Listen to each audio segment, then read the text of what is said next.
So we have amongst us SOIL founders who are joining us from New York, Jin Liu and Florian Edinburgh.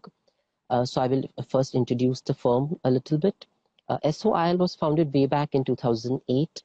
It is a diverse cohort of team collaborators who speak a dozen languages. They are also greatly informed with global narratives and perspectives. The studio's philosophy is to explore the creation of environment and objects that inspire lasting intellectual and societal engagement. They have completed projects in various parts of the world, from Lisbon to Seoul to their hometown, Brooklyn.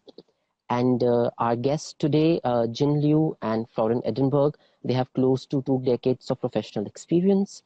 Their practice is rather collaborative and deals with interdisciplinary research projects.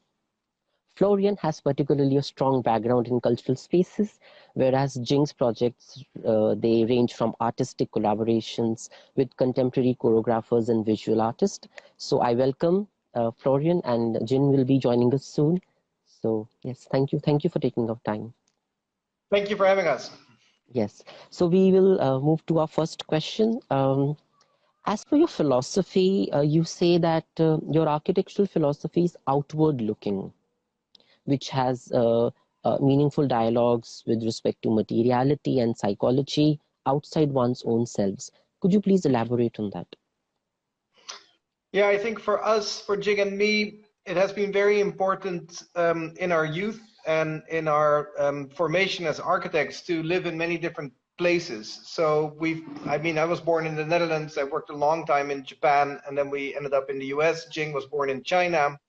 Went to school in Japan, studied in the UK, and then in the US. And so the idea of insider, outsider, or maybe the understanding of culture as something that you can move in and move out, but we became very aware of, although we live in a global community, that there are very specific local conditions. And so a sensitivity towards these local conditions, and they can be the way in which things are done, or the way, meaning the way in which spaces are inhabited, but also, for instance, the way we construct our buildings are very specific. So I think we became very attuned to these different ways of working in many different places around the world. And we're very, we really see a strong value actually in the exchange that can happen if there is an interest and an understanding to learn about these different communities. Great. Okay. So what are your viewpoints about the architectural interventions that might trigger the insight into a visitor's perception of space as well as time? Yeah. So obviously, and specifically in our new media world, representation and imagery and architecture that is visually accessible to many is in many ways the way in which architecture is being looked at and consumed. But at the same time, we strongly believe that architecture is actually very much a bodily experience, and it's a physical act.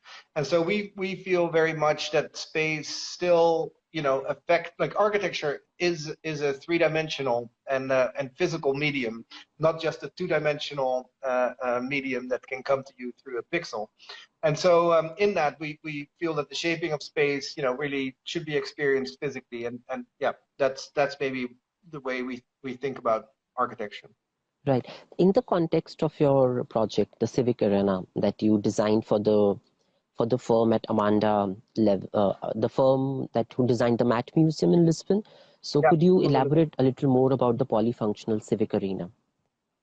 Yeah, so that's an interesting institution. The Maat Museum is a relatively young museum in Lisbon, and Amanda Lavette built there a building along the water, which is very beautiful and very iconic, and draws a lot of people in. But it's very much designed with the idea as the museum as a container of objects. So it's a very large, relatively dark space. The new director is thinking about transforming the institution into something that is much more public, something that is much more engaged directly in its community and invites a lot of people in. Yeah. And so what we proposed there is not very specifically a certain function, but actually to come up with an intervention that would invite people in and that would be able to host a variety of communities in a variety of settings. So there's workshop spaces, there's lecture halls, there's like a forum for discussion, there's actually a trampoline. So there's a wide variety of things that in some way invite also the community itself to invent its own sort of participation within the architecture. Right. So my next question completely fits in. What do you think, how much important is the social responsibility for a profession? Well, I think most architects have a sense of social, of ethics. I think it's inherent in our profession. So I think we feel that responsibility all collectively. And I think the question is, how do you go about that? And at what moment, like, how do you make decisions around those things? I feel for us, an understanding that as an architect, you're always involved in sort of activating labor communities, material realities, and the role. So we've been becoming more and more keen on understanding that if you draw a line, it has material implications, it has labor implications, it has social implications. Right. And I think that awareness is something I think most architects have, but it is something that we're talking about more and more. True. So what are your opinions about the current architectural practices in New York? Sorry, the current architectural practices in New York. What are your opinions about it? I think New York is quite interesting. So after September 11th, that seems a very long time ago, but before that and after that, I think in the public sphere, there has been more appreciation and understanding of architecture. And you've seen a lot of firms that normally did not work in the US come to the US, such as firms like Big or David Adjaye or even Chipperfield. So a lot of European firms realize that actually there is an appreciation growing for architecture, and we ourselves are maybe examples of that as well, as sort of non-Americans that ended up here. So the appreciation is growing now, and I think projects like the High Line or other projects, they showed also the importance of well-designed public space, which wasn't really the case necessarily. And so I think the appreciation for design has been, growing over the last decades. And at this moment, the conversations around sort of inclusivity, community, and all the conversations that are taking place at the moment on the streets in the US, they're very important. And I think architects can play a role in helping institutions connect to the discussions that are being held on the street today. Yes, true.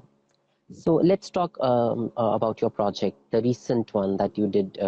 Could you tell us about the contextual elements that you've played into a one-piece structure for the Murmuration project for the bird feeders in Atlanta? Yeah. So that's a good example where there's an institution which is very established with a beautiful Renzo Piano building and a large collection. And before that, they had a Richard Meyer building as well. So it's a very institutional space, the High Museum in Atlanta. It's in a very, Atlanta is a very interesting city as well. There's a lot of things are happening there and it's changing. And so the challenge for these institutions is how to make sure that they stay connected to an audience that is shifting towards being, more younger and more socially engaged. And so the project there is really about sort of how to create a space in between the city and the institution.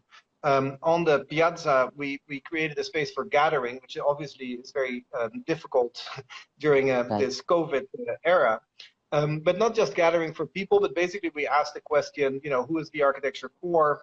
And by also inviting other sort of species into the installation. And so murmuration means a flock of birds, a formation of a flock of birds. And so its shape in some way alludes to this flock of birds. Atlanta is a very green city with a very large canopy. And so we wanted to basically raise the question, can we gather with other species? And, for who do we build our architecture? So it was really, I would say, a conversation starter, and it allows the institution to engage in sort of larger conversations that go beyond their conventional community. I don't know, maybe go ahead with the question. I can speak more specifically about sort of the structure itself, but yeah. So, what is the difference between designing an intervention for an institution and designing an intervention for an empty space? We don't believe that there are empty spaces. Right. Meaning, I mean, which does not every belong to a particular institute. I mean, the space yeah. which is not belonging to a particular institute and the space which is commissioned under a particular association or an institute. Yeah, I would say for us, we try to be very sensitive and try to really understand what is the context that we're working in. So even if a land looks empty, our world is not empty. Yeah, Meaning true, very true. every single site, every single context has a specific meaning within a certain community, and within a certain, basically, who are the stakeholders within a site, right? And so often we think about, so okay, for whom does it matter what happens here?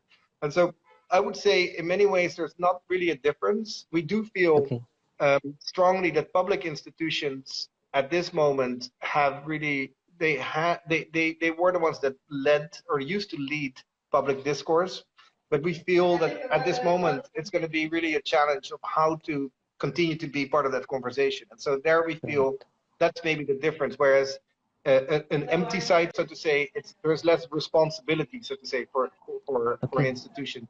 Yeah. So when you receive a project from a public institution, what do you pay attention to first and how do you work?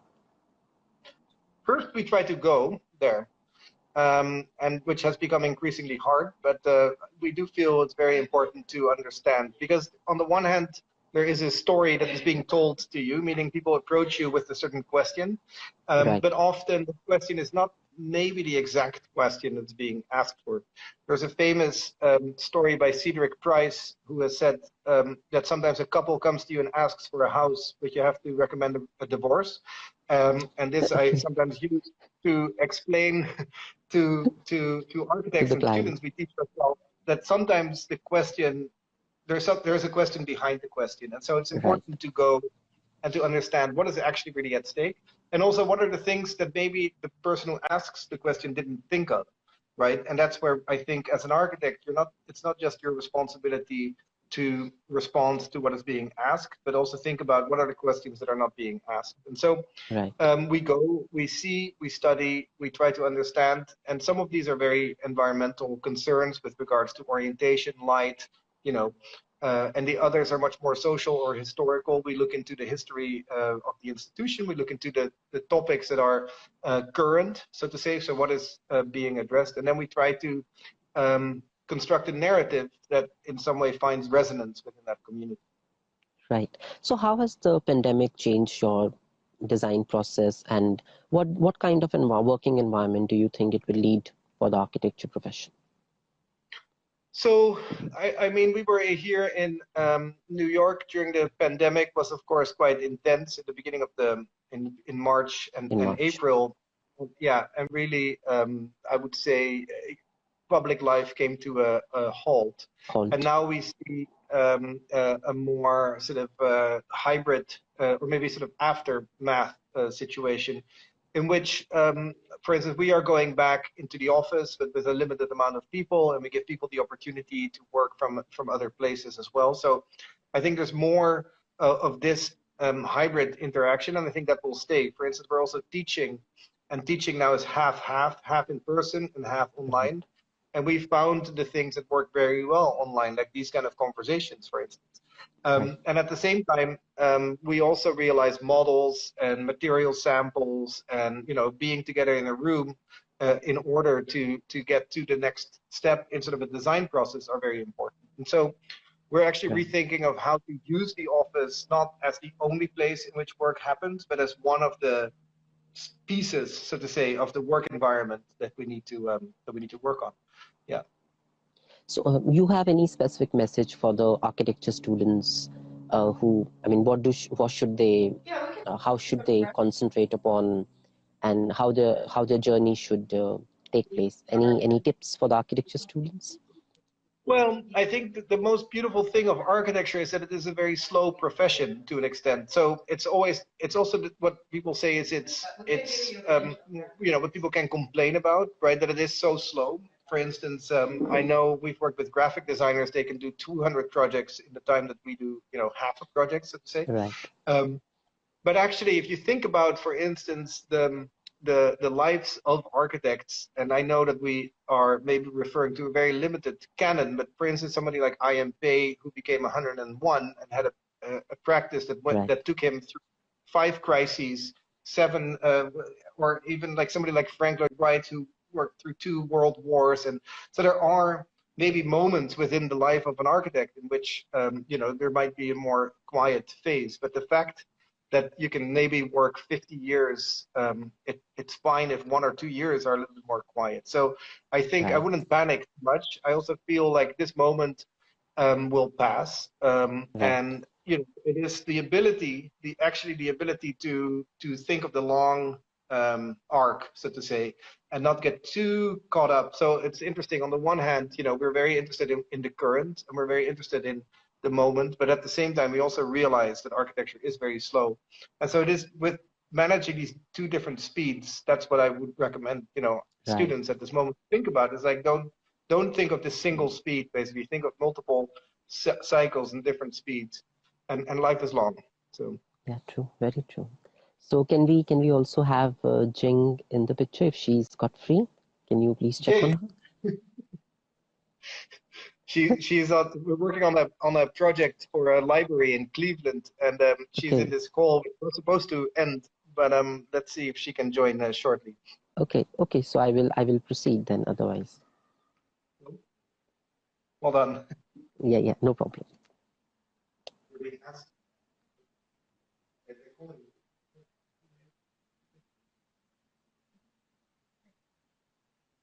All right. She will be here momentarily. Yeah, that's all right. So, what do you think about the artworks? I mean, what the artworks done by your firm, do they, the ones that directly interact with people, places, and associations, do they change the public face of the institution? I think so. Participatory art, which obviously came, like we started also our practice 13 years ago with an installation that was very interactive. How to engage people in contemporary dialogue, how to bring people together. I think there are works, so participatory works that have people think and look differently. And ultimately, if we think an artwork should allow or can change people's perspective, that's where it is the most powerful. Obviously, the challenge with some of these works is at the moment that there's nobody there, so to say. Right. So work that depends on participation is very uninteresting. Sometimes if there's not enough organized, there's not enough event, right? So the question is, can we imagine something that is inviting enough and seductive enough for people to participate, and then it's successful. Whereas if it's something where you have to be invited and it's very curated, then often it's not so interesting when nobody when nobody is there. All right. Luckily, there's Jing. Luckily, she's there, right? Sorry. Yeah, that's okay. Hello, how are you? How are you? Yeah, I'm good. Yeah, good to see you. Good to see you. Right. So I'll continue. In Europe? Yeah, I just finished my my Masters of Science program from Bauhaus, South Germany, and I'm working on my PhD proposal currently. Okay.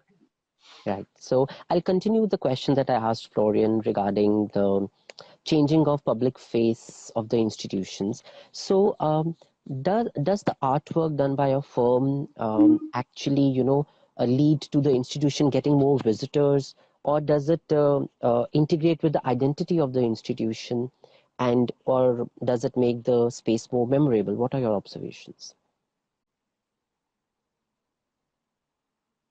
No, it's your turn. No. So we've been talking. So Jing, maybe we need to bring her up to speed a little. Does it give a new identity to the institution? So we've been, no, but I think okay. Can you ask that question again, and maybe then Jing will gradually join it. Yeah, sure. So usually the interventions, the artworks or the installations that you design, they are mostly considered as mobile or temporary. Have you made an effort to design a particular intervention which is permanent for an institution? Is there any such? So I think it's important, like the temporary work we do is only one part of our practice. So we also work on Right, museums. We're building some of the institutions ourselves. And I think the lessons we learn in the temporary installations also feed into the permanent work. And so right, the museum we built in California for the Manetti Shrem Museum is a good example of a museum where some of the lessons that we learned prior found themselves into permanent installations. So there, the building consists of a very large roof and a right, structure, but the structure is very open in a sense that it invites people to, intervene, so to say. So rather than sort of predetermining what happens, we think a certain so leaving things a little bit undetermined and leaving things somewhat open allows and invites participatory actions. And so I think that's a good example of a thinking that was developed through our temporary installations that fed into permanent installations. okay, So yeah. right. So, do you believe that a permanent intervention can contribute to towards the identity of a particular institution, in case they want to keep it permanent and maybe maintain it after every regular interval? Well, so maybe the Maat Museum is a good example. Again, the intervention that we did there initially is that, well, first of all, we don't make a very big distinction between temporary and permanent because All right. Yeah. as we just spoke about time, there is like different, time spans, so to say. So it's very hard to figure out what means permanent and what does mean temporarily. But so if something stays, and we've seen that actually, interestingly enough, for the Chicago Biennial, we did a temporary installation at the first Right. biennial, and Okay. it's been there ever since. Wow, that's And brilliant. so it is something where we did not anticipate its permanence, so to say, and now it is there forever, which is Right. interesting. It also means that in some way the design and the project gets its own life, its own agency, and becomes its own sort of being where we're like a child. You don't know what's going to Right. happen. Yeah. And now maybe I would just add to that, because now I'm catching up with the Yeah. conversation, is that Right. I think that, looking back at our range of projects that has different time spans of life, I think it all depends on what kind of issues and contexts we're trying to react to and we're trying to talk, converse with, and be relevant towards. And some of the projects are more, for example, the one we just put up in the High Museum in Atlanta. It was very much about the seasonality. It was very much Right. about birds, aviary life that goes through it. So there is a certain kind of transitory context to that project. And it wouldn't make sense if that project was there and it's not sensitive to the dynamic changing of the seasons and the weathers. But for example, the project in Maat, that was the installation was very much trying to rethink the whole visitor circulation and experience into the building from the outside, and that is something that is really just changing the way the building and the visitors engage with the public, right? So, and then that is a much longer cultural shift that's happening. Before, institutions were much more interiorly focused, and then now the institution needs to open up. It needs to connect with the urban and connect with the people who are not even museum goers, a larger Right. audience. And that's a much longer, broader cultural shift that will be probably more sustained. So I think it all really depends on with what kind of issue we're trying to engage with that architectural intervention. Right. So talking about the project, the philosophy or the background is to contextualize the elements into a one-piece structure. Could you talk a little more about the structure, the bird feeders project? Yeah, I think that the gravity is something that doesn't change. So uh, so frequently. So as an architect, we do need to work very much with the gravity. And I think in our work, structure plays a very important role because we believe, we realize that the structure gives us a certain framework, but it gives us certain limitations that outside of that structural limitations, we cannot operate as an architect. So in order for us to even expand how architecture can operate physically and experientially, we need to also work on the innovation of structures. So from the beginning of our practice, we've been looking at making structures more comprehensive, so not very crude mechanical way of approaching structure, but really more of a kind of fluid and more intelligent and smart way of approaching structure, so that it can be more fragile, more elastic, and more resilient. And in both of these projects, indeed, we are looking at a very thin and much more comprehensive structural system, skins and fabric. And that's why I think aesthetically, this is also something that's being kind of a consistent thread through our projects. Right. So, can you hear me? Yeah. Yeah. Okay. Perfect. But I realized I was trying to limit my my social media use, so it says we have 10 minutes left. But I need to change it. Maybe I'm almost done. Yeah. No. I mean, we could continue. I'm just saying I will have to do something in the app because I minimized the amount of time I spent on Instagram. It's okay, great. That sounds interesting. So Jing, I mean, once you've handed over a project to the client and you have had so many memories during the project's conceivability, and so how do you take a step back and visit your particular intervention as a visitor, and how do you relate to the experience as a visitor? With a fresh eye. Yeah. I mean, you as, or maybe as an individual, once you visit a project that you have handed over to a particular institution, how do you conceive it as a visitor? I mean, it's really hard to conceive anything from your past experience, independent, from your past experience. I think every time I visited buildings that I've had a hand in, or installation even, that I feel very, very proud, but also very much indebted to people who have made it happen. The people who worked on it, and the people who constructed, and the clients who was very much supportive of it, either financially or institutionally. So it's really hard to just appreciate it as a visitor. I must say, like if I think about visiting all my projects, I feel like I'm always reminiscing all the moments that we've had as a team. Yeah, maybe my answer to your question is that I don't think I've ever been in our project without after it's handed over. Okay. Feeling that I'm the architect, and really want to say thank you to a lot of people. Yeah. I'll just switch on the comments and see if the audience wants to ask anything. And my final question from my end before we take questions from the audience, for Jing, what do you feel in today's scenario, being calculated with your decisions or going with the flow is something that we're looking forward to? Sorry, being calculative with your decisions, or just going with the flow is what you're looking forward to?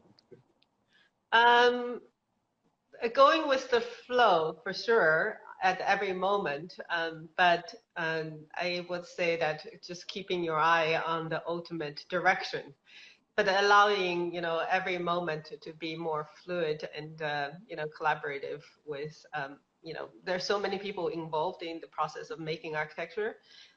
It really doesn't help anyone and help the project if you're the only one talking and insisting something when in Chinese we say that you need the timing of the heaven and the condition of the earth and the doing of the people to all align to make something happen. So yeah. Okay, so let me just see if the audience has to ask anything.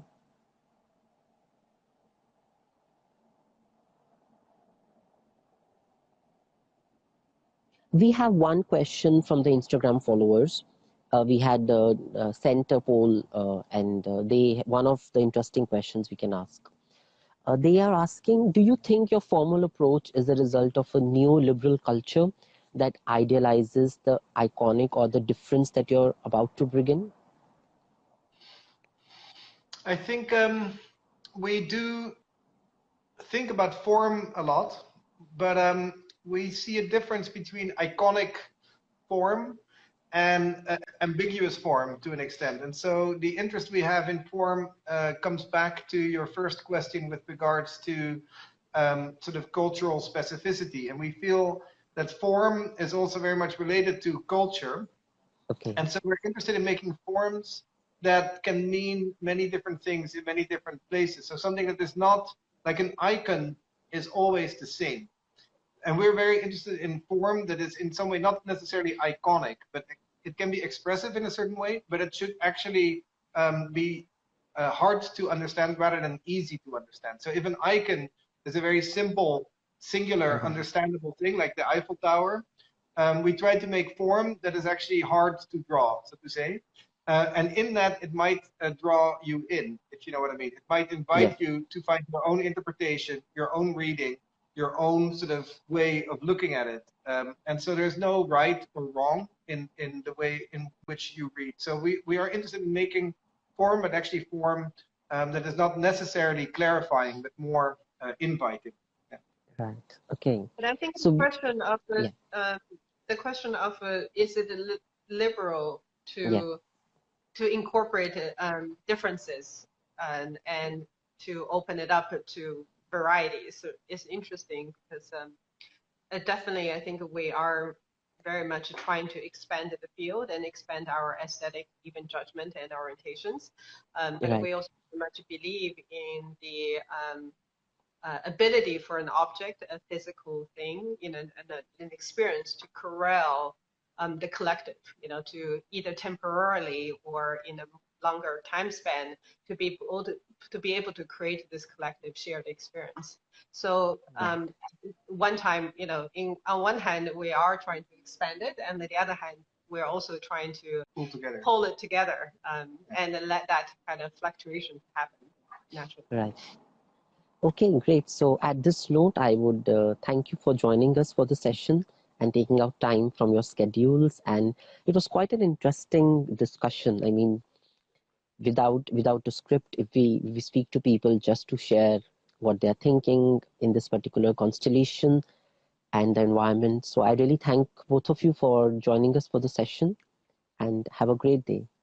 Thank you so much. Thank you for inviting us. Yeah. Right. Okay, be in touch. Okay. Bye-bye. Yeah. Okay. Bye-bye. Yeah. Take care.